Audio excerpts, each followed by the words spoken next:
just getting started or if you're a seasoned veteran, Huddle makes it easy to use video and stats to help your team improve by focusing on what matters most.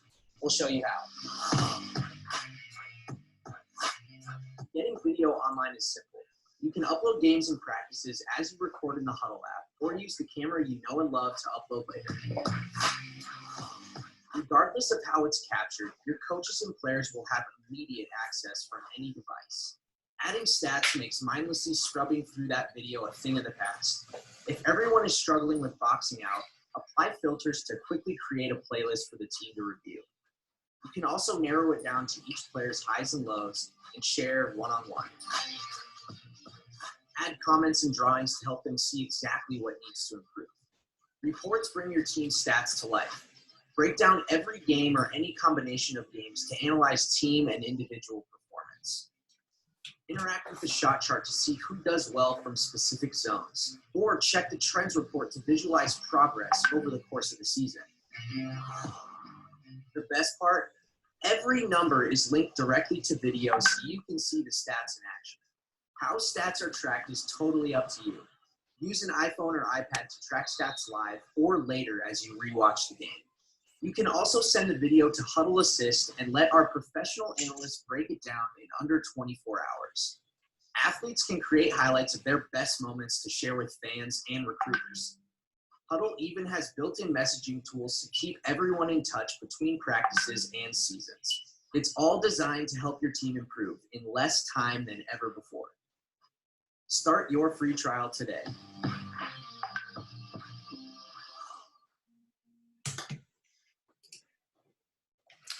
Okay, so welcome to our first clinic where we have two highly young coaches who are very talented. We will be starting with Ciaran Dunne. And Ciaran has had 5 years international experience as an assistant coach.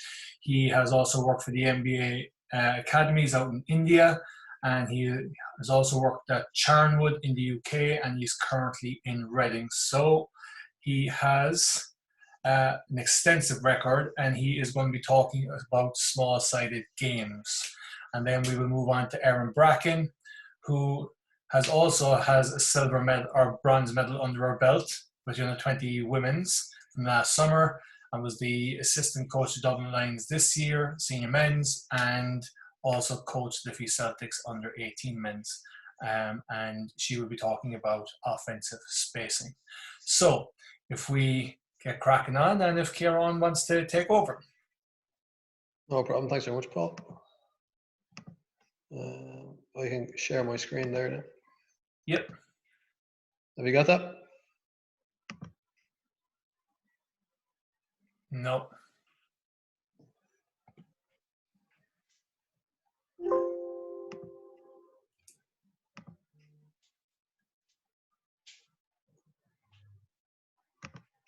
Okay, but no. Yeah, we're good. All right, perfect. All right, obviously, first of all, thanks to yourself, Paul, for putting it all together, and obviously BI for his support. Obviously, a massive thanks to all the frontline services, keeping us all home and safe during these pretty crazy times. A couple of things I wanted to tick off just before we get going on the small-sided games. As coach, I think we need to make sure we're reviewing what we're coaching. Couple of things I consider really important is that we're teaching younger players how to play as opposed to actual play. So teaching them proper spacing, actions, decision making. Next up is very important. We update what we consider fundamentals. The game has evolved greatly the last 10, 15 years. So it's hugely important we're teaching what might be considered modern fundamentals. One-hand passes, hook pass you'd use off a pick and roll, behind the back pass on say a pick and pop, or that wrap baseline pass going corner to corner. Might include then some finishing one-step layups, both hands on both sides, inside Euros, finishing off 2 feet. These are things that are modern fundamentals that we all have to consider and that we can definitely coach through small-sided games. Then one thing I think, particularly at home here in Ireland, we definitely overlook is defensive decision-making. A lot of teams overhelp, and small-sided games can really assist with that, where players understand only help if they need to. Just because a drive or penetration occurs doesn't mean help is required. depends where the defender on the ball is in relation to the basket and teammates, etc. Okay, so we'll get into the main presentation now of why we should use small-sided games in practice. So I think every coach has taught themselves, at some stage, but we practice that. We've seen something in the games, we know what to do in that situation, but we still don't execute quite well. So we have a little clip here. Let's see if you guys can hear it now. We've really invested a lot of time in our off-season shooting program. We actually build these workouts that we call Sniper School. We got kids come in and they shoot 250 shots, they chart everything, and we got really, really good at Sniper School. The problem was, we had a kid that went through this program for 4 years, and in Sniper School, he would shoot 54% from threes, thousands of threes, he'd make it over half. We get to our senior year in games, and she shoots 28%. And we think, oh, maybe this is just an anomaly, right? This kid, for whatever reason, JP, she's not that athletic, she doesn't have that quick release. It must just be her, right? When we go to the next year, another kid headed the program now for 5 years in Sniper School. They get 50% of her threes, thousands of threes. She shoots 13% from the three-point line her senior year. And this really made me rethink, are we getting better at the drill, or are we getting better at what happens in the game? We took hundreds of thousands. I think that's a quick example of something we've all felt and faced as coaches, that the stuff we use and the stuff we practice and emphasize in practice doesn't translate to games. So this is where small-sided games can fill that gap and make sure transfer and retention is as effective as possible within our practices. So just to be brief, right, it's scientifically proven, we've referenced at the end here, that skills transfer quicker and more effectively when practiced in context, okay? So as coaches, we need to create environments where players can practice in context, in game-like situations. If we play 1-on-0, 2 up to 5-0, there's no context contained in that practice or that aspect of practice. There's no defense to consider. The timing and the spacing is different. There's an awful lot less information for players to process. So learning in those environments doesn't transfer very well to the games. What small-sided games can assist is it enables players to practice elements and aspects of the game within the game, right? The game isn't always 5v5. There's tons of opportunities in the game where it's 1v1 opportunities, maybe a pick and roll 2-man game, a handoff, 3-man actions. Small-sided games offers players reps at decision making, which is crucial, and reps at executing those skills. They go hand in hand. You can't execute skills particularly well if you don't know when, where, how, and why to execute them. And this is what small-sided games can help fill that gap. So a couple of the other benefits here for small-sided games, just to run through quickly. The most important thing, as we said there, the skills transfer better, more effectively. Every coach wants their sessions to be as effective as possible. Okay, we get minimum time. Every coach wants more time with the team. So let's maximize the time we have with our teams by using the likes of small-sided games. It's also a really good benefit.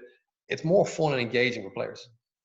As most players, they won't enjoy practicing on or monotonous drills where there's no decision required. There's no interaction, right? We spoke about already, it increased decision-making opportunities. So if we play 2v2 or 3v3, how many more opportunities with the ball do we get to decide? Am I going to drive left? Where's the defense? Am I driving right? On the catch, is it a shooting opportunity? How much time is there enough time and space for me to shoot? Am I in my range? So we're practicing all these elements, and we get more opportunities to practice those if we're playing 2s, 3s, 4s compared to playing 5v5. We get more reps on and off the ball then. Is my defender ball watching? Should I cut back door?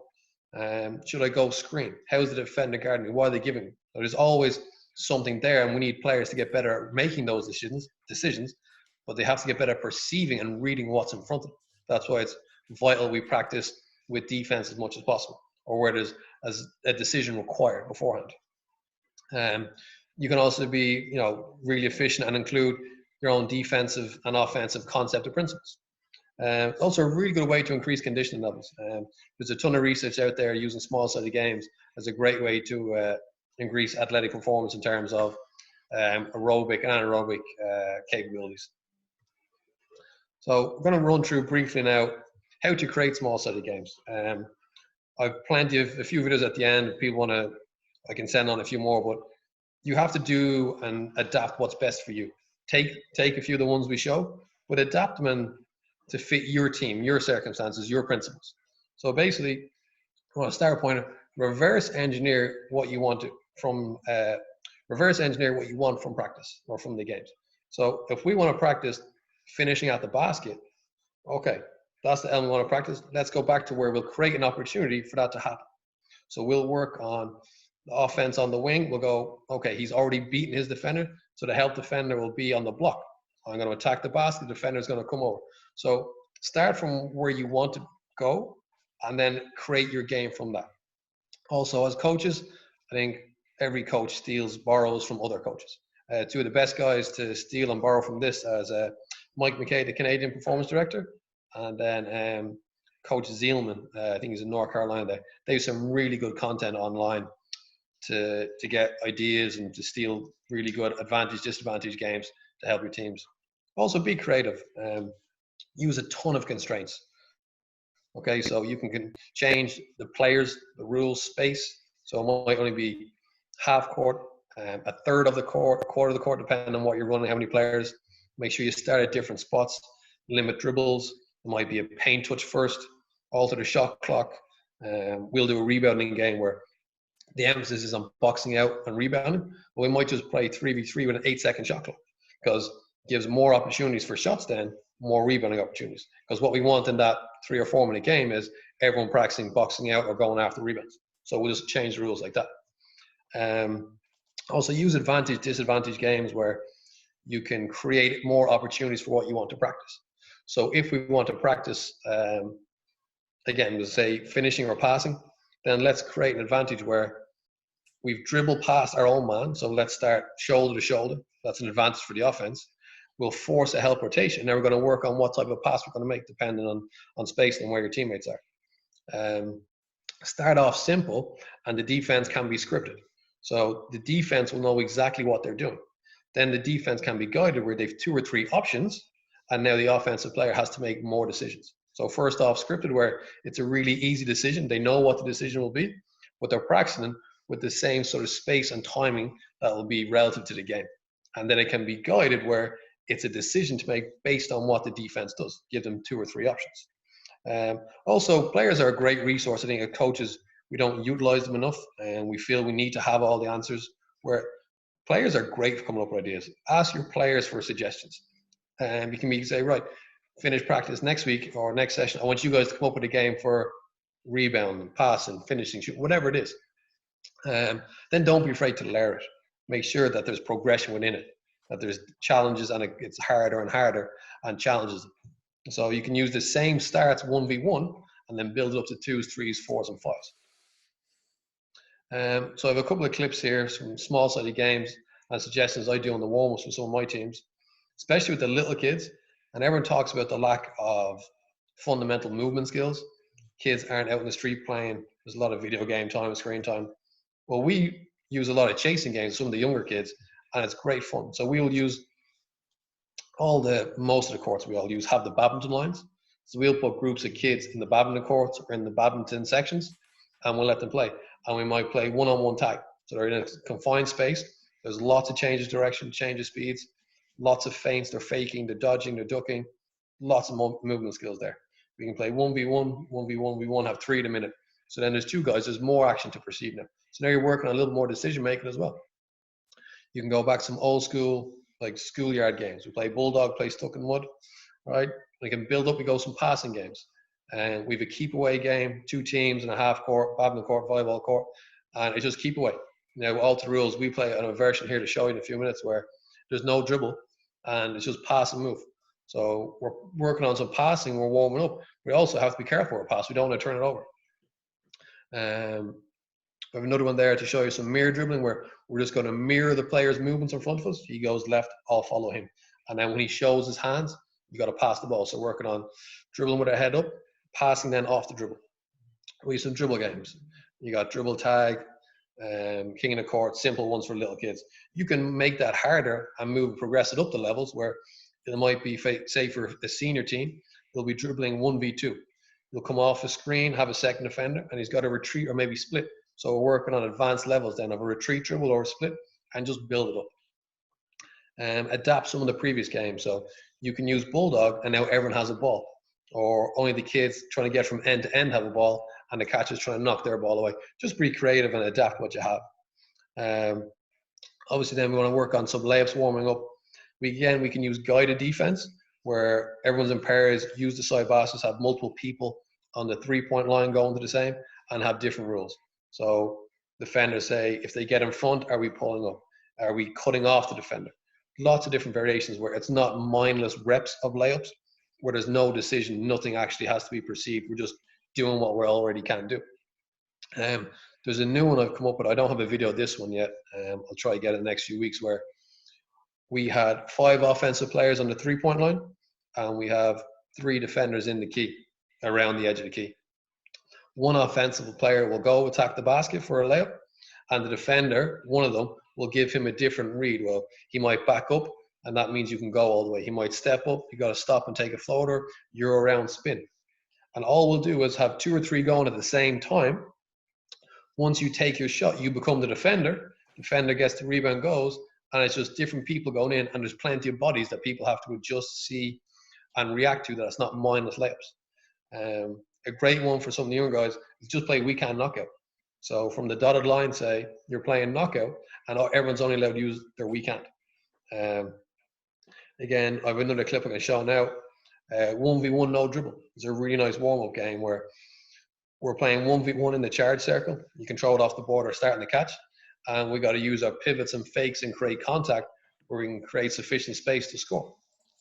So I'll show you those clips now. So this is our mirror passing game where the kid in the gray has to follow the kid in the red shorts. And now they're going to swap. So the red shorts, Oscar has to follow Luke. And then when Luke shows his hands, he's got to make a one-hand pass on the dribble. So you can have a bunch of kids paired up, give them whatever space you want, spread them out, and everyone's now getting reps. And we're reading and reacting and working on a pretty basic fundamental. So the next one here is our game of keep away. So we have 2 teams of 4 or 5, everyone's in the half court, there's no dribble. You just got to pass and move, find space, working on outside hand passes, whatever it is. So there's some really easy warm-up games you can do with any young team. Here's those clips again. It might be a bit easier to see, so in case you can't see the small ones. So again, it's basically mirror whatever direction he moves and make a one-handed pass when he shows 2 hands. So add retreat dribble, be specific on how you want the dribble, how you want the cross. The cross may have to be through the legs behind the back. You make it fit whatever your emphasis is. So again, here's a game of keep away. Really simple. All right, so it's a little bit scrappy, it's a bit messy. All right, that wasn't a one-hand pass, a 2-hand chest pass, which is rare to have the option, but you can pick at little things like that. So if we look at being specific now and using offensive small set of games for one-on-one skills, just be creative and again sort of reverse engineer. So our first one here I have is change of speed. So we'll play 1v1. The defense must play square, okay, and must play 1 arm's length from the man. The offensive player has to find a way to dribble past their defender without crossing over. So basically, I really love this game. I like the practice being able to change speeds. So stopping fast and accelerating again. So it's just change of speeds. And it's a really easy one. And you can use, 2 kids in a basket because they're not really going to cross over. 2 kids both sides, use all the baskets you can, both ends. We again have the 1v1 no dribble around the charge circle. I'll show you that now. If you want to make it more dynamic, more specific to certain elements of the game, we'll play 1v1 on the perimeter. The defense will start 2 feet or 1 foot in the key. We have a passer at the top, an offensive player on the wing. Just pass to the wing. On the catch, the defense is allowed close out. So now we're working on, do I have enough time and space to shoot? If the closeout has taken the shot away, I have a chance to stab the ball and attack straight away. Okay. Another one we have is, I call it gauntlet 1v1v1. And we will split the court into 2 halves, one coming down, one going the opposite way. We will have a defender in each badminton or volleyball court. On the there will be one defender in each badminton court going down, and the offensive player has to attack and try to get past that player with the limited half court space. If the defense touches the ball, then they can swap, and then he's going down to the next box. So you have 3 or 4 defenders before you get to the 3-point line to try beat your man to the basket. So I'll show you those clips now. So this is our 1v1 start, shoulder to shoulder, and we're making this now, it's a 1v2 situation. So the player with the ball has to cut off his man because he's created advantage, he's got a level, and then he has to finish before the help defender under the basket. So he's a good job putting on his back, and now he has to take that little floater before the help comes over. So pretty simple. Sorry, go back there. Next one, this is our game on the left here, is our 1v1, where we're not allowed to cross. So it's our change of speed game. So he takes it back, stays on his left, brings him middle, little open step, and he beats him to the basket. So watch it again. It takes him a couple of goes to beat him. Doesn't get the first one, in, out doesn't work, retreat, square him up, and attacks again. So I just want to teach him in that situation to be efficient. We don't need multiple crossovers and various crossovers to beat your man. An effective change of speed can get most players to where they need to be on the court. On the right-hand side here, we have our 1v1 under the basket. Now this is a nice skill development one or just a warm-up. So we start with offensive player throwing the ball off the board to himself. The defensive player is only live on the catch, and then the defense can try to stop the ball. So player in the black shorts throws it up, gets it. Nice spin, goes left, and then we just swap. So red shorts now throws it off, gets it to himself. Patient, nothing middle, reverse pivot. Nice, easy right hand out. So we're just working on little things that happen in the game. Offensive rebound, post touch there. We learn to be patient, play against the defense, and find what we need to do to create time and space to shoot. These are some that I use specifically for shooting. So I have a bunch of clips here I can show you. Paul, can you see the small ones too small? Like go to the big clips? Yeah, it might be best if you just go to the big ones. I mean, I can see them quite clear, but I have a big screen, so it might be best for small screen people to jump on the bigger, maybe make those bigger. Yeah, I have them set up perfect. Okay, so we've a bunch of different variations here. We've 2-player catch and shoot and off the dribble, and 3-player shooting. 2 players, the ball pair up. We go to that straight away here. We can find it. Okay, we'll have to go straight to the 3-player one. So you can see here in the left-hand corner, the player in the red shorts is the passer.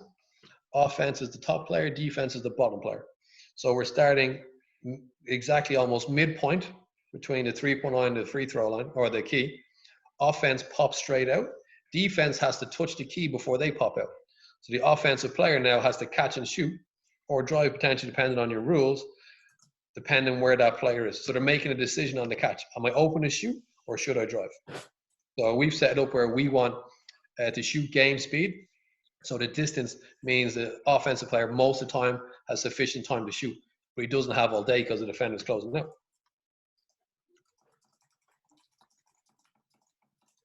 So I play that there. So outside hand pass, semi-contested shot.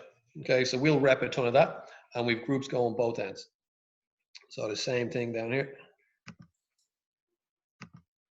They start side by side, but if he goes in, we just flip it. So if the offensive player cuts in towards the elbow, defense will touch the 3-point line and then close out. Okay, so there's got to be a read and reaction. So we'll do a ton of shooting. We rarely do it, my teams. I'll do uncontested. We'll do a little bit. Some players still like it. It gets confidence, but it doesn't translate very well to the games. So here's a bunch of shooting ones we have. So the top one in the left-hand corner, we're going to curl as if it's a screen, and the defender is going to chase him around that. He has to go around the chair, so sufficient time and space to shoot. We want the inside foot on this curl. So the yellow player goes around, inside foot, and he's got to shoot pretty quick because the defense is coming around. So you can do that both sides. To the right of that on the top, we have another driving kick. So this team last year in Northfleet was in Charwood, Paul, just in case someone gets mixed up. So we will drive baseline. We make that baseline hook pass. The player, the passer, will relocate because once you get in the paint, we want to get back out, create space. the defense has to go around the chair and then contest the shot. So we're practicing shooting shots now after relocating after a pass. So pass baseline, pop back out. Defender's going around the chair to close out. Okay. So we have one now where on the bottom left-hand corner, we're practicing shooting off the dribble.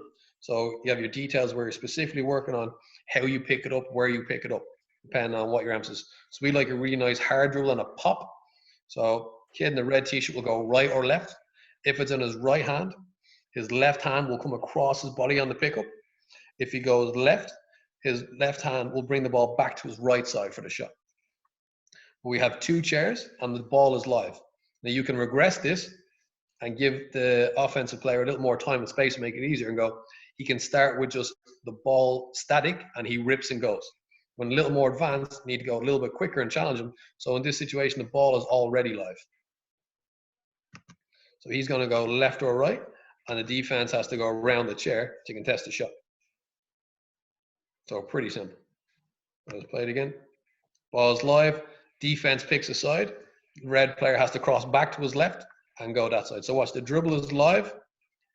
Defender goes right, so he has to go left. On the bottom right here, we have a bunch of players doing the same thing. We have our 3-man game, 3-man shooting games. So don't worry about space. Just give the players more stuff to consider, more action to perceive. So it's pretty easy here. So we have both sides. We have a passer, offense, defense. So we'll use simple rules in these games where when they're pretty good at it, we'll go, if you score, you stay. You stay on offense, and the passer and defender can swap. Because you don't want guys getting lazy. And we'll go first to 2 or 3, whatever it is. Because the makes in these are a lower percentage and more game-like percentage than if we stand in one spot and take 10, 15 in a row. So there's 6 guys, one half, the other 6 guys down the other half doing the same thing, and we're getting more game-like shots. So if we look at the defensive side, we can use small-sided games exactly the same. Unfortunately, I don't have any clips of this from this year or last year, so I'll have to try to dig some out or make new ones. Depending on your footwork, we did this year a couple of times, and I started last year. We'll play 1v1 with no ball, and we're going sideline to sideline, again using the badminton courts. And all we're working on depends on how you want to emphasize your defensive footwork. We will use a cross step and a back pedal, and we just want to make sure the defender can stay between the offensive player and the sideline, so no one gets beat. So it's 1v1, it's just stay in front and there's no ball. Right? Progress that as quick as you can to using the ball, and you're fine. Just work it how you like. Like the other one earlier, we'll go 1v1 shoulder to shoulder.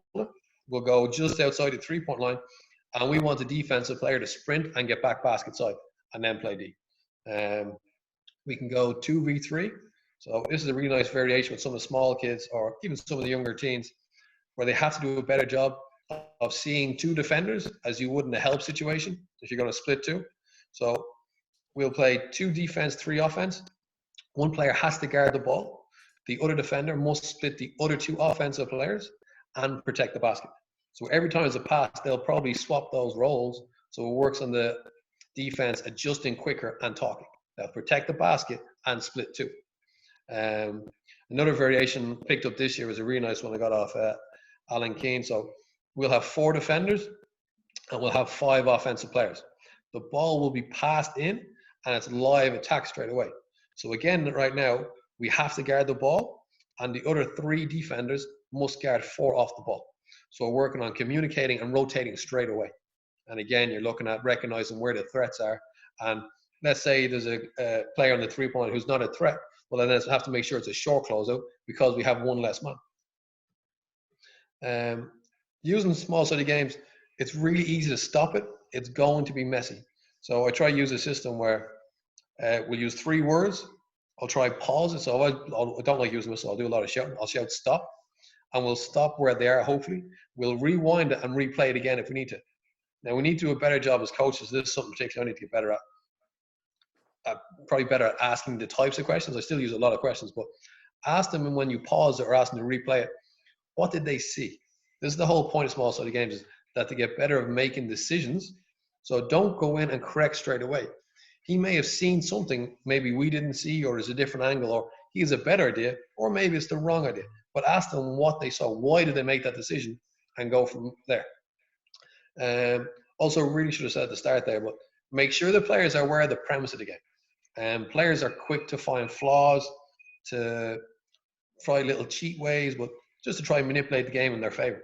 So make sure players are aware of the premise of the game and that they're understanding what we're trying to practice. Use questions. Why did they pass, shoot, dribble? And it's really interesting to hear when they explain to you, well, I didn't think he was open, or actually he's not a good shooter, so I didn't want to kick. You get some really valuable information there. In pre-game situations, exactly the same. So a lot of my teams, we won't do too many layups. We might do a few at the end because the kids sort of get dunking, they get a bit hyped and energetic. But a lot of our warm-ups pre-games is 1v1, 2s and 3s, and we'll just rotate from there. Again, we'll shoot from high percentage spots and we'll add a closeout. In a pre-game, it will be a massive advantage for the offense to give them time and space to ensure their confidence is pretty high. Takeaways, basically, small-sided games are a fun, easy way to incorporate more decision-making and skill reps in contextual situations where it transfers better. That's the main one. These are some really good resources I use. I'd encourage everyone to get on them. You know, coaching is all about stealing and borrowing from the best. These are some of the best guys I've learned from. There are some references. Thanks so much. If anyone has any questions, throw them out there. If you want to see anything again, just let me know. Paul, I'll take the screen share off now and I can see if there's any questions. Fantastic, Ciaran. Super job. I have a bunch of questions there. If you want to wait till the end, we can do it then, or I can get some quick hit ones right now if it needs to. Yeah, try me some of the quick ones there. All right. So you talked about, you probably answered it during the clinic, but maximizing offense and defense. So if you were doing, if you spoke about maximizing time, so that would mean working offensively and defensively at the same time. Do you do much of that, or when you're doing small-sided games, do you just focus on one element of the floor? It can be both. Because they're playing a game as contextual at the same time, either way you're working on both. So it can either be scripted where the defense already knows what they're doing and the offense does, or it's guided, or it's just in an actual competitive situation. So you can have the emphasis on one. You can also have the emphasis both, especially if you're an assistant coach. One's working on the offense, one's on the defense. Even in an advantage-disadvantage situation, there's still principles you want to stick to of, we don't show middle, we close out this way, we recover this way, we help that way, or we have to be talking that. You can easily do both at the same time. Fantastic.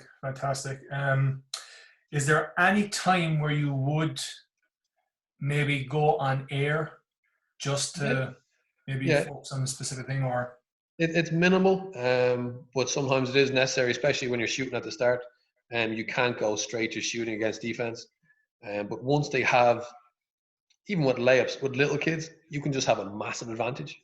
There's some technical skills where we'll introduce it quickly on air, but I'd like to, as quickly as possible, add some sort of context. It might be a 3v1. It could be, again, a huge advantage, time and space on a shot or a layup where they do have plenty of time and composure, or plenty of time and space to get composed or execute how you want, but there is still the element of someone's coming, or there's something to be cognizant of, defender, space-wise, whatever it is. Yeah, I like the way that you spoke about the massive advantage, so that there's a little bit of, I suppose, pressure in one respect, or some scenario of game psyche, having a massive context so you can still focus on the skill, but have that element of context, as you mentioned a couple of times there, so it was good. So question came in there. In the small-sided games, which are focusing more on the tactical side of the game, how do you manage reps for lesser players? Depends on their role. If you're playing small-sided games, hopefully there's not too many people on the sideline. So if we're playing 3-on-3 down here, let's say you got your team of 12, you should have a game of 3-on-3 down the far end. Now, obviously with most club situations here, you're by yourself, so you're going to have to go between both ends. You may need players to hold each other accountable and sort of take some of it. But if you're an assistant coach, great. Your lesser players can be down the far end developing in a game. And they might be in a role, say if it's 3v3 where it's a pick and roll, and they're the lift player in the corner, lifting up or staying in the corner, their role is catch and shoot. That's fine. They get plenty of reps doing that. If you wanted to develop then, okay, put them in the pick and roll, say that example where they're the ball handler and your better player is the corner player or the spacer. There's plenty of opportunities that there should be very little downtime or time where they're not active if you're playing it. And that even if you have a huge squad playing 3s or 4s, both ends, side baskets, they should be able to, it should offer them plenty of opportunities for reps in whatever their role is. Yeah, and that was just that's thanks for that question, Colin. But that was actually my next thing about multiple baskets and coaching on your own, that maybe it's also a nice way to coach when you're in the gym on your own, to have lots of activity. You can go from group to group and let them figure it out and let them come back with questions. So it's a really good good observation. A final question, I guess, is why in warm-ups? Why do small-sided games in warm-ups? What are we preparing to do? We're preparing to play. So Yeah. shouldn't we play and hopefully be practicing what we're about to try execute 5v5? Yeah, that's where I was going with it, and it's some of the stuff that we've done, you and I, we've done also in maybe the latter end of our partnership in internationals of pre-game stuff and 3-on-3 and working at certain actions through it. So that's good for other coaches to hear that too. So yeah, very, very enjoyable, Ciaran. Great job. So we'll see, and I would assume as we move on to Erin here that she'll probably incorporate some of the stuff in terms of spacing and focusing on those sort of things that you just accomplished as well. So thanks very much. Hold on the line, and maybe there'll be some double questions at the end to figure those things out. So Erin, screen is yours. Thanks, Paul, and thanks for that, Ciaran. And yeah, definitely there's going to be some crossover. I don't actually have video footage in terms of practices and stuff like that, but a lot of the stuff that you would have kind of shared would have been what we're kind of aiming for in terms of trying to teach offensive spacing as well. So again, it'd be very little kind of 3-on-0 or 4-on-0, all that. It'd be a lot of like what you said, all the small sided game side of things to try and teach the spacing. So I have some in-game video to show as well as a presentation. Yep, so work with it.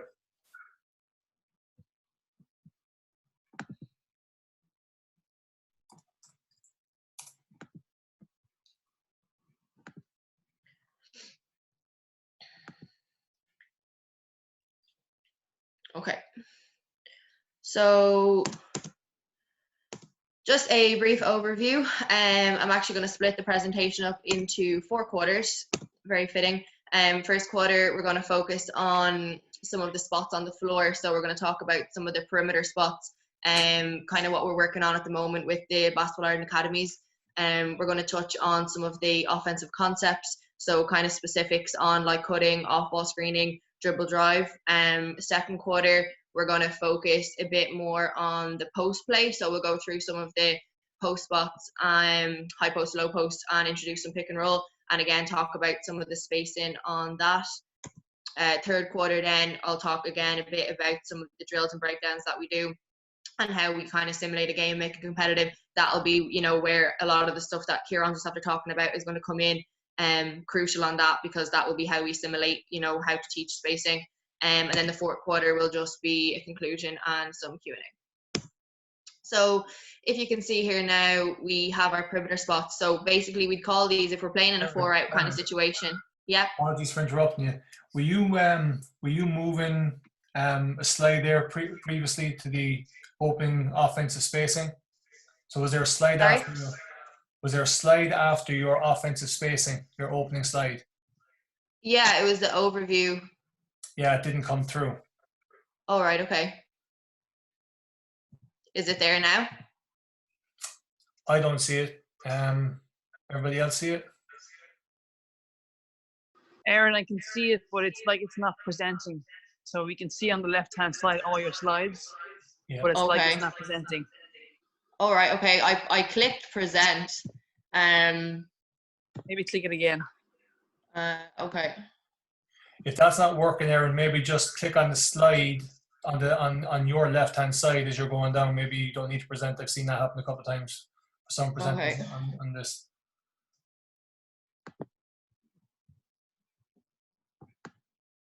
Can you see that screen now where it's just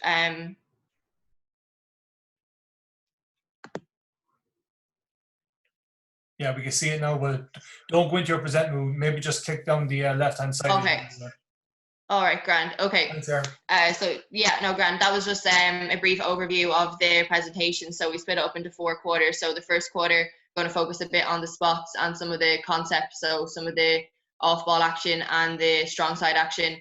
The second quarter, we're going to go through some post play. So high post and low post, some of the pick and roll. Third quarter, some of the drills and breakdowns, like kind of what Ciaran had gone through. And then the fourth quarter, then just a kind of like a summary and a Q&A. So if we can see here now, we have kind of outlined our perimeter spots. So the black spots there, we've been calling them with the Basketball Ireland Academies at the moment, like the A to D spots. So we play a lot, so the teams that I kind of be involved in, we play a lot of 4 out, sometimes 5 out, and we try and hit those spots as much as we can. So we have them spots filled, and they're generally interchangeable. The orange spots there, so the corners, and then I know, Paul, you like to call that spot the point pipe at the top of the key, and we try and fill those spots throughout the offense. So, you know, if someone's after driving, we'll fill the corners, but generally we'll start in like the formation there where we call the A to D spots, and then we'll start our offense from there. When we're talking about like a 4 out. And as you can see there, we have the 3-point line. So one of the things I know when you're coaching kids, some of them may not have 3-point range or whatever, but as you move up the kind of levels, you want to make sure that there's space into the 3-point line. So I know one of my pet peeves is when players just start to drift inside the 3-point line and there isn't kind of adequate spacing. And I don't mean just standing outside the 3-point line, you know, and when people cut, that they relocate and get back out to the 3-point line as best they can, to force those long closeouts and to see can we force multiple rotations, because obviously that's difficult to do defensively.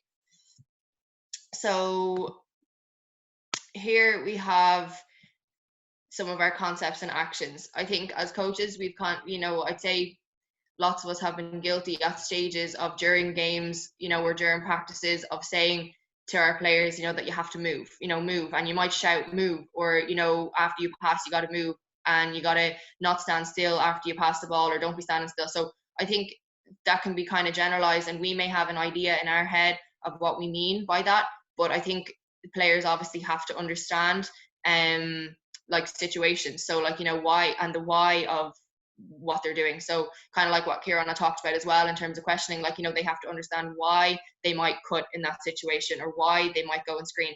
So some of our strong side actions that we may have, so some 2-man stuff will be our gap and kick, and we'll talk a little bit when I show video about single, double and triple gap. So I know some coaches may be aware of those terminologies, but some may not, and then it's something that we need to try and bring to the players so they can understand why they might attack a certain gap, you know, and that they're avoiding traffic. We have our dribble handoff and say our backdoor cut, so like they can kind of go hand in hand in terms of our cues and reads. So again, having players understand what defense is giving them, like what Ciaran said, you know, that they can actually see the game. If the defender's kind of low, we may go straight into a dribble handoff. If the defender's playing high, that might be an automatic backdoor. So again, it's trying to have players understand why they may be running a certain action. And then we have our pick and roll. Now I have a little kind of asterisk beside the pick and roll there, because even though it can be considered a 2-man game, when we're talking about the overall concept of offensive spacing, I like to think of it as it's an actual 5-man game, because, you know, we may have weak side action happening as there's a pick and roll happening, but if defensively, you know, the opposing team decide to blitz the screen and we have someone on the opposite side of the floor cutting, and our point guard turns it over coming off that screen, you know, we may not have a transition defense, you know, set or whatever. So I think it's important that the whole floor is aware of what's happening in the pick and roll, and it's not just considered a 2-man game. And then we have our weak side action, which can be happening, which will be like our pin downs. There are just some of the options off of it there. We have a flare screen, and then we can also cut.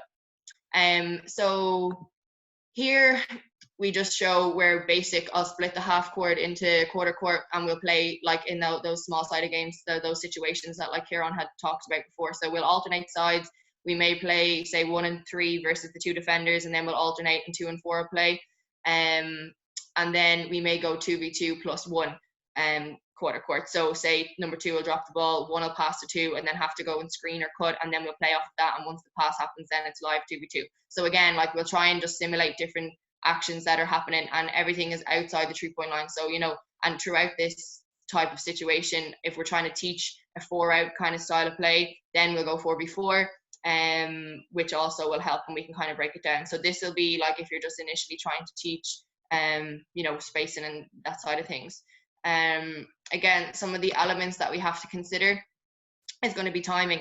So I know myself and yourself, Paul, talked a lot about this last summer. It was like the players actually seeing the floor. So, we can have an action happening on one side of the floor where there's a dribble handoff, and then on the other side of the floor, there's two players deciding that they're going to cut, or there's a off-ball screen happening, and we may miss it, and we may miss the action. So like we have to understand that the timing of everything that we do, and the timing of cuts and the timing of screens, is going to be extremely important.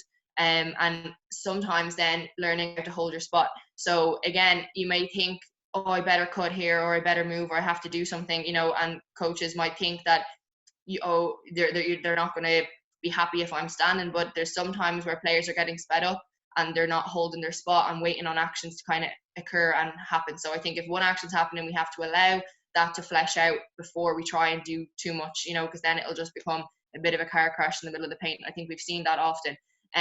Sometimes I like to say to my players that it's better if to be slightly late offensively. So we may have some cues, defensively we try and do our work early, and we try and make sure that we're not late on that end of the floor, because that can happen. But offensively, if the screen is to happen half a second, a little bit later, at least you're not going to miss the action. And then obviously they have to happen with a sense of urgency and purpose. So there's a difference between going through the motions and then making sure that I make a hard cut and I flesh out. So I remember just a point that an American coach had made to me before, is that after you cut, you want to try and wear the rim as a hat and then relocate to the 3-point line. So you're actually fleshing out your cut completely, and then you're relocating to the 3-point line to see, can we may have another action occur.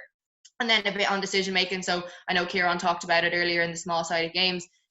Obviously we want to get to the stage where players are understanding traffic, and of course there's times where you're going to have to be able to make plays in traffic, but sometimes that can be overkill, and we have players that will just over dribble then if we're trying to teach this kind of dribble drive type offense. So and understanding the types of gaps that they want to attack. And I know one of the teams I was involved with this year, or a couple of the teams I was involved with, we were guilty of over dribbling a lot, and we thought that it was a good thing to try and get the ball into the paint as much as possible off the dribble drive. But sometimes it's that decision making then that we have to make sure that the players are comfortable understanding why they're running something, and what's going to actually be effective. Obviously then to get the ball into the paint is going to be important, to get a certain amount of reversals, force rotations. And then we talk about that skill side of things that Ciaran mentioned, that we don't neglect the fundamentals. So, it's no use if, somebody can't handle pressure and they're trying to throw the ball with their, let's say, with their right hand over across to the left-hand side of the floor, and then we can't execute that while someone's curling. So, all of those games that are going to simulate an actual in-game stuff is important, but like the player's skill and being able to pass with both hands, being able to withhold pressure, not getting bumped off your spot, like all of that can be skill. And then taking advantage of advantages. So like what Ciaran touched on earlier, is that if you are after gaining an advantage offensively by breaking the first line of defense and breaking the 3-point line, how can we actually take advantage of that? So all of those small sided games is going to be extremely important in that, and understanding the kind of floor space. And so I'm just going to show a few clips now of some stuff that I've clipped from the girls and boys that I've had over the years, and just different kind of situations. So I'm going to show 3 videos. They're kind of a minute long each with different plays. I don't know whether, Paul, you want me to kind of stop and talk through them, or will I just let them play? Okay. Can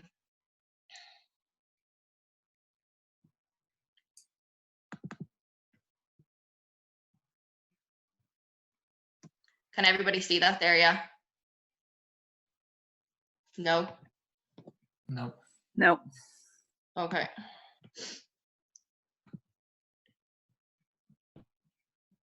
I think I'm gonna have to stop share.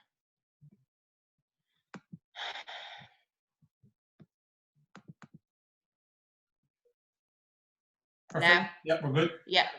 Okay. So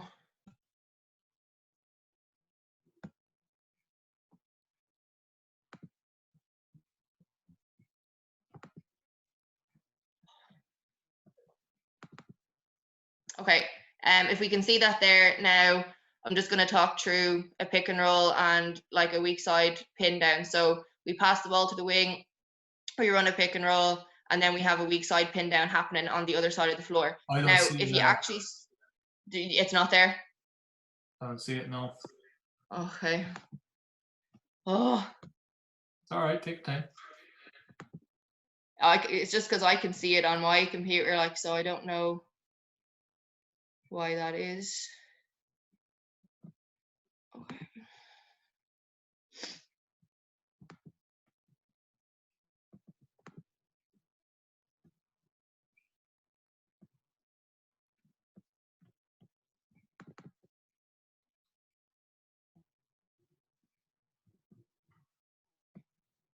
Can you see that now? I don't see it, unfortunately. Maybe go back, unshare, open it, and then share it. That's what, yeah, I did that. I did stop sharing it and I tried to go again.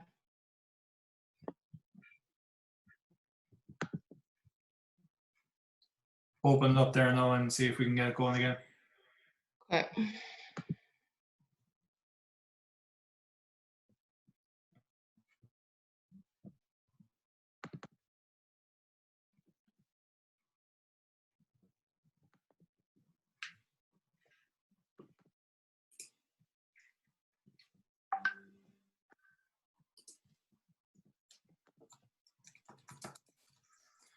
What I'll do is I'll ask Ciaran and yourself a question in the meantime you're getting this set up.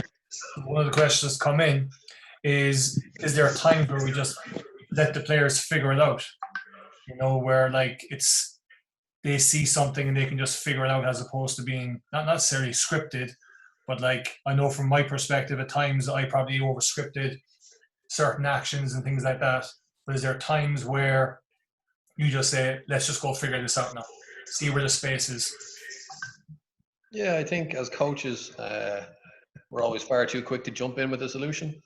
And I think if you look at Mark Bennett has a thing where he uses the rule of 3. So give the player the opportunity to correct themselves. Give teammates the opportunity to correct if it happens again.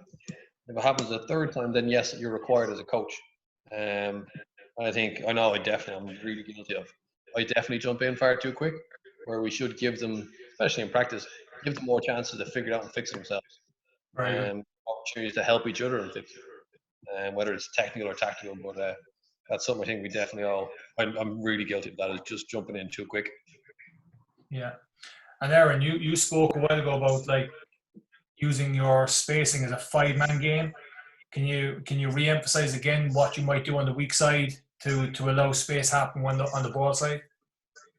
Well, I think understanding, or actually looking at your own defender, can help a lot. So what we kind of teach is like if you see that there's a action happening on the strong side, I'm on the weak side, and someone, let's say, is attacking that gap, if my player goes to help, I may become active. So I can kind of read it that way. Like I may cut, I may go down screen, or I may just drift. So like just to create an extra bit of a gap. So like I can create a double gap or a triple gap for that person to be able to turn the corner. But if I'm kind of stood and let's say my player can guard me and the person that's trying to penetrate, then, there's very little rotation there. So I want to try and see, can I force a rotation on the weak side of the floor by seeing, can I become active? So it's just about seeing the game and what's happening on the floor, like as a unit, not just, one person with the ball trying to make a play.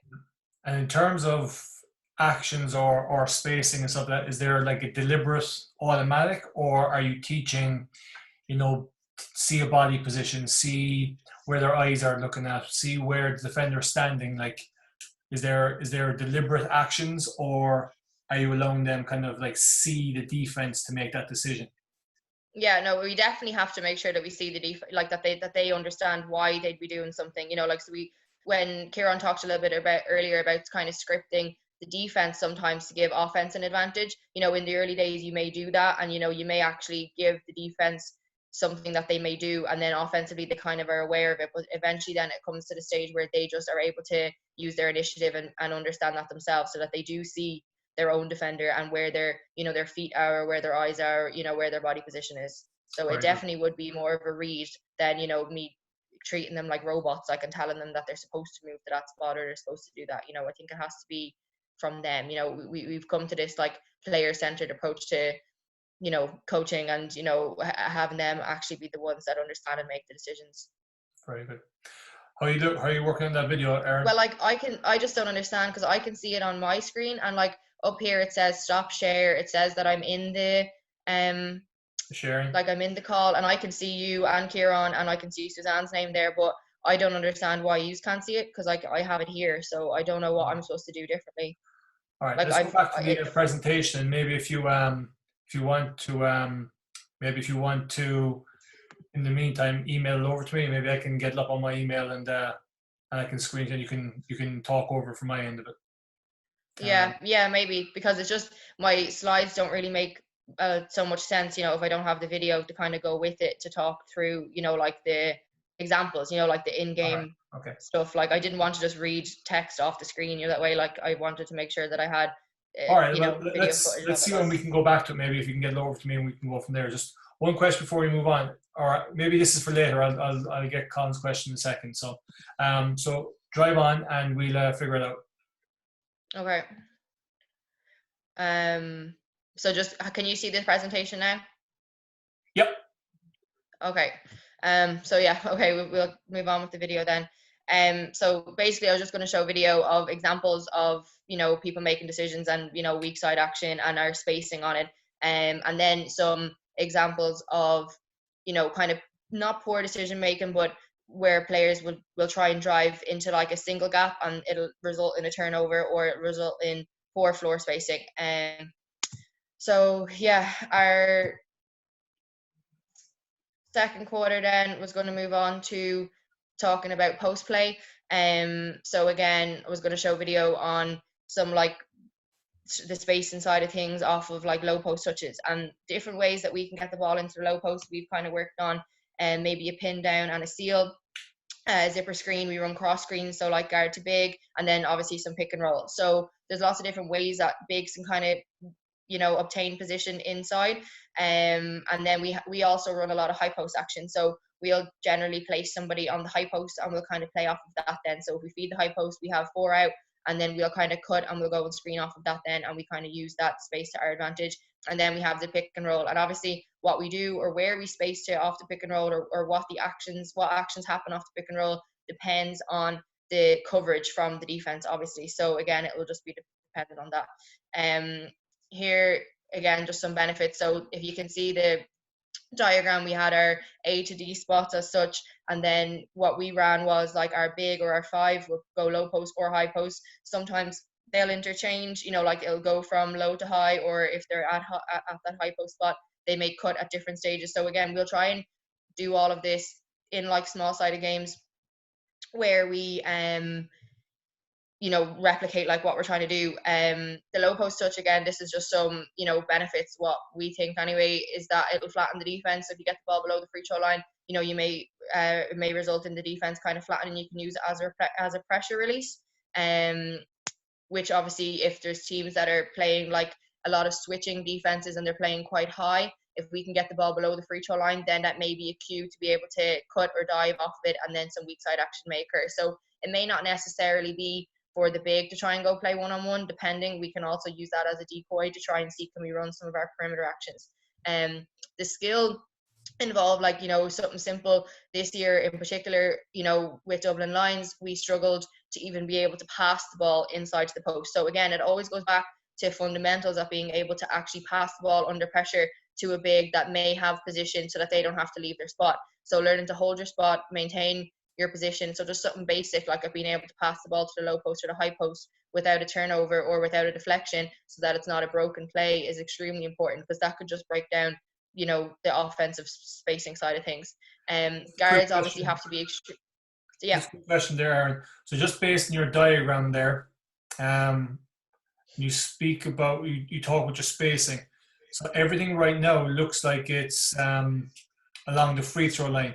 So from my experience, there's like 2 elements of 4-1 ins essentially. So you've got 2 slot lines and the 2 wings.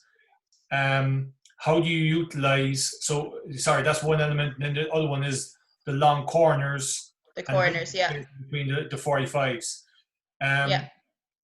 Why are you using this one? And neither of them are wrong. I'm just trying to figure out how you utilize. No, it actually, to be honest with you, Paul, we kind of alternate between both. So it'll depend. Like, you know, if one has the ball and they go into a dribble handoff with, let's say, 3, they will then fill the corner, you know, and then see what happens, what 3 does. You know, they may feed the low post and then we may have an action off of that. So we'll use the corners even throughout this. You know, it's not kind of set in stone, like the diagram that I had up earlier of the spots kind of in the long corners as well. We don't really have one way or the other. It'll kind of, we will try and stretch the floor as much as possible and use the whole court. Like the corners are extremely important, but I just had it set up like this because that may be where we start in terms of like our, you know, with the academies.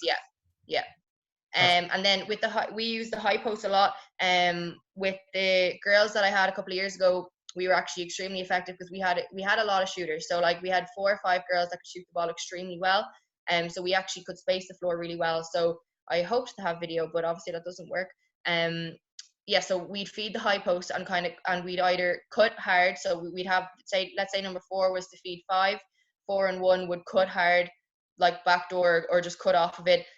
Or they would go and screen for like 2 and 3, and we'd kind of make a read off of that then. And on the reversal, then we'd run straight into a ball screen. It may be a dribble handoff into a ball screen, or it may be just a straight ball screen, and then we'll flare out and we'll kind of make a read off of that then. So, you know, very little kind of sets like what Ciaran was talking about, but just understanding how to play out of certain actions and making a read off of certain particular plays. But again, the 3-point line is obviously going to be extremely important. So I wanted to play a video there, so I'll just have to do that with you later, Paul. And then, we talked a bit about the pick and roll. So in my opinion, that even though the physical action kind of happens between 2 people, it's not just a 2-man game. So obviously it can happen at the wing, or you can run that high ball screen. So at the very top of the 3-point line, we ran it through the high post a lot. So every time we fed the high post, if we cut or whatever off it and they reversed it, we generally go straight into a ball screen, depending on the person with the ball. If they've made a quick decision, if they've ripped and gone to the basket, obviously that's different. But, you know, depending on the cues and reads and the understanding the defensive side of things, we'd go into a ball screen. The spacing and movement, like weak side and stuff, would obviously depend on the coverage. So I wanted to show a video there, and I'll just use an example this year of with the under-18 men in Liffey Celtics. We played Neptune, who won the National Cup under-18. We played them in the group stages, and they switched everything. So again, our weak side stuff and our on-ball stuff depended on, you know, what Neptune were doing. So they were switching everything, so we may have had to adjust slightly. We played UCD this year, and they tried to blitz stuff. So we couldn't just have somebody on the weak, and they were extremely long. So we couldn't have somebody just cut weak side, you know, because we had our point guard came off and was in a trap, you know, so we have to obviously adjust. So that's why I feel like it's a whole unit. They have to make sure that everybody is seeing what's going on. And then, obviously if you have that triangle offense, you have someone in the corner is going to lift, you know, when we come off the ball screen, and then on the weak side, you may hold your spot, or you may go and screen or cut. So just 2 questions come in there, Erin, and I suppose it's pretty relevant to what you just spoke about ball screen. So one actually came after the other. So what age would you start teaching pick and roll? Well, when we were, myself and Anya coached the girls team, we took them like under 10, and I don't think we put in a pick and roll until the end of an under 14 or the start of the under 15 kind of season. You know, we had a couple of very strong like individual players at the time, you know, one of them, let's say, being Kira, and we could have run pick and roll with her, probably her and like Fatima at the time, and scored, you know, and won games and won leagues and, you know, all that crack.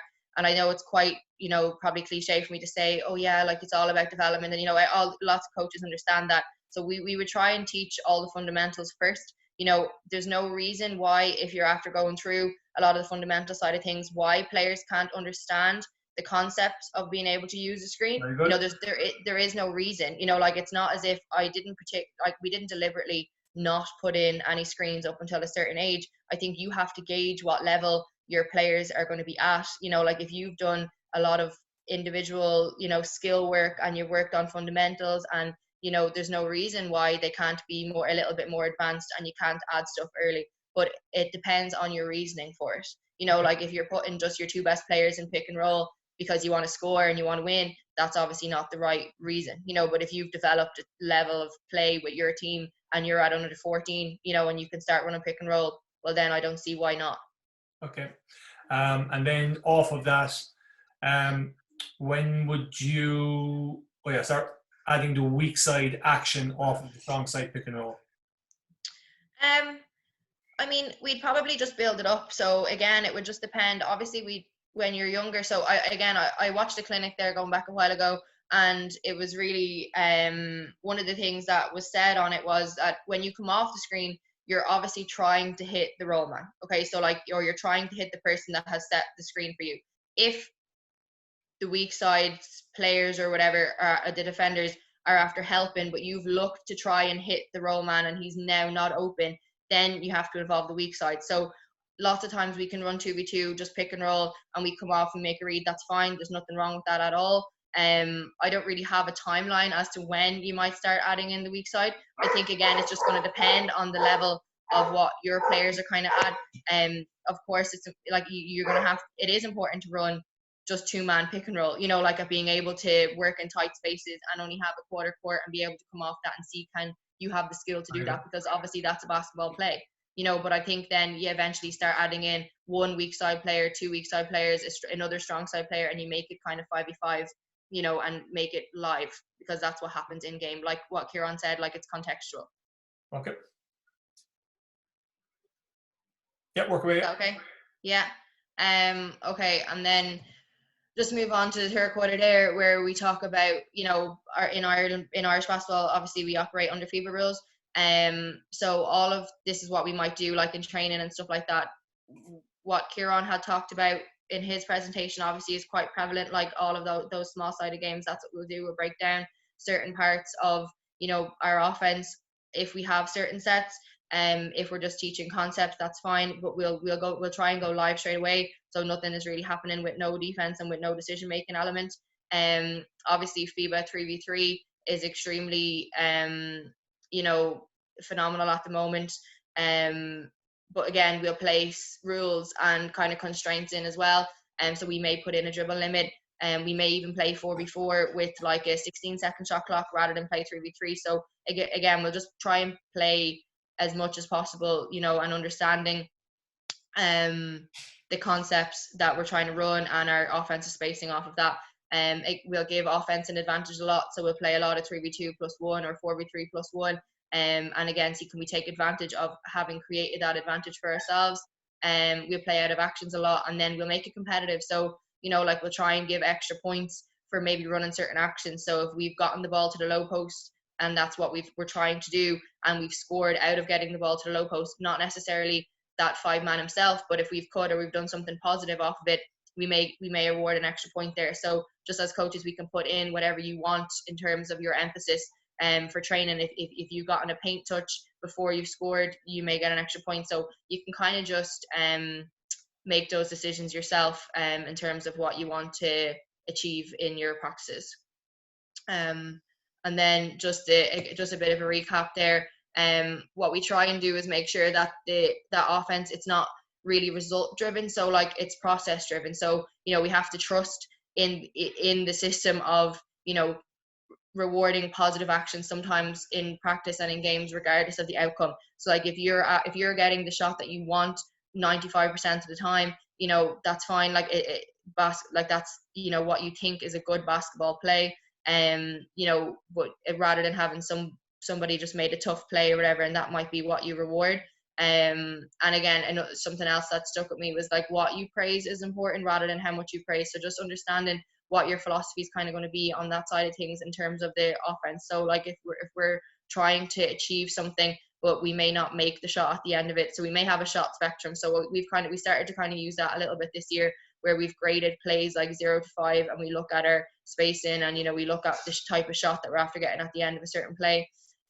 Obviously video is an extremely positive tool for that for players, and then that line of questioning. So like what Ciaran said earlier, like kind of having like hot reviews mid training and mid drill or mid game, you know, and asking them what they've seen, why did you move to that spot, or why did you cut there, and, you know, you may know the answer, but I think again, coaches sometimes, and I know I'm guilty of it too, like you spoke about earlier, of kind of overcoaching and jumping in with an answer sometimes straight away rather than that line of question. But video obviously then can be a positive tool. And then just to finish up their offensive spacing, obviously can prove very important for the type of shot that you're going to get at the end of it. If you have poor spacing, at the higher level you may not get a good look. And then it's extremely important for your transition defense. So I think your transition defense starts off on the offensive end of the floor, that if you have poor spacing and you took a bad shot or you turn the ball over, it's going to put your defense under immense pressure. So obviously one links into the other.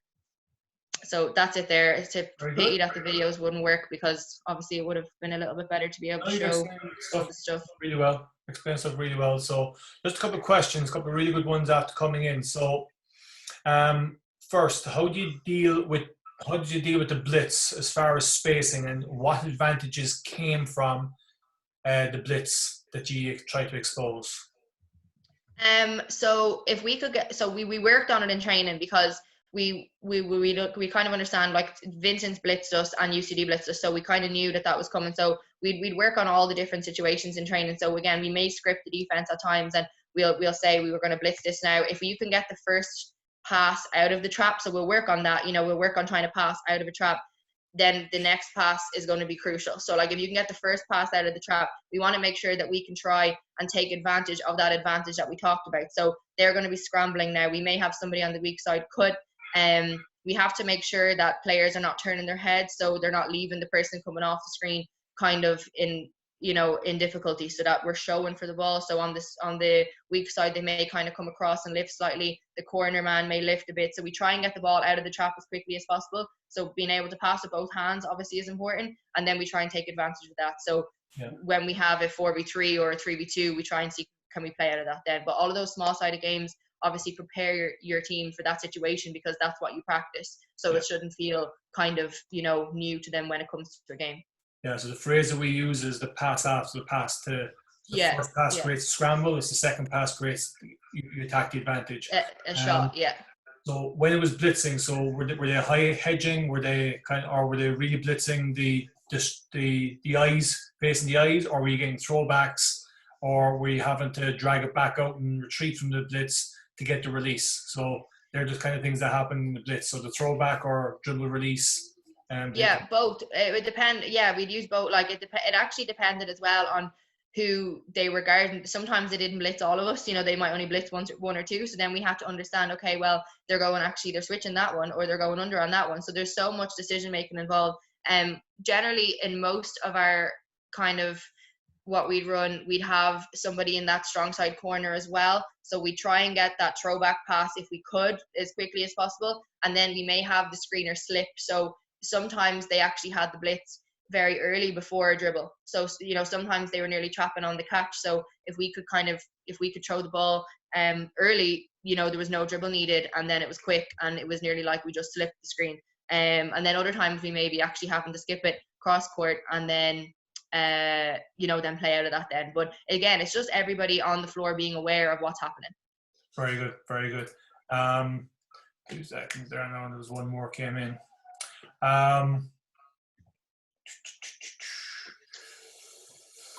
So do you preach the paint touch too much sometimes? I know we need to get in there, but I see a lot of young guards forcing the issue a lot. And instead of making a decision based on what they see, they're getting into the paint just because, and a lot of times it's too deep and then they get in trouble. Yeah, like I was actually going to show, one of the videos I had was like a 30-second clip, and I don't think my girls would be impressed with me, but I was just going to show all of their over penetration and them trying to attack gaps that were just not there. And 100%, like they think they may be doing something positive, and they may be doing something positive by trying to get the ball into the paint, but sometimes a little bit of like patience and just not being sped up and just understanding that we're just going to take, one step at a time, and it's just going to be one play first rather than trying to create something out of nothing. You definitely see it. Like in a lot of games like this year, we completely over dribbled and we were trying to attack. After one reversal, we were trying to attack again, and we have to just slow down. Like sometimes they just have to slow down, like, and hold the ball for a second and just see the floor. So it just goes back to just not being sped up and trying to make decisions quickly. So we talk about traffic jams a lot. Yeah. So if you get deep in the traffic jam, how do you navigate out of a traffic jam? Do you keep going further into it, making it worse, or you try and see it before it happens? So we really speak about seeing the traffic jam before it happens. So So what else do we have in here? Figure it out. Teaching points, body position. Yeah. Quarters. Very good. So anybody else there want to unmute and come in with a question for Erin before we wrap it up?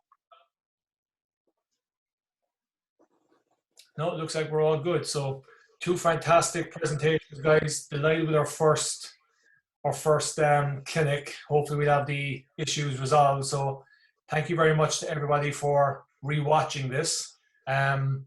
2 fantastic presentations. As I said, one thing I probably left out is that Ciaran actually has a thesis on small-sided games, so he's fairly astute on small-sided games, and he pointed out a couple of observations as well in terms of strong side pick and roll, teaching the actions prior to teaching the pick and roll as well, which is quite good. So, great job, and everyone agrees. So hopefully tomorrow, guys, when we get back into our appropriate online live scenario, we'll have the IT issue sorted. And thank you all very much for looking in, and we'll catch you. Stay safe, stay at home.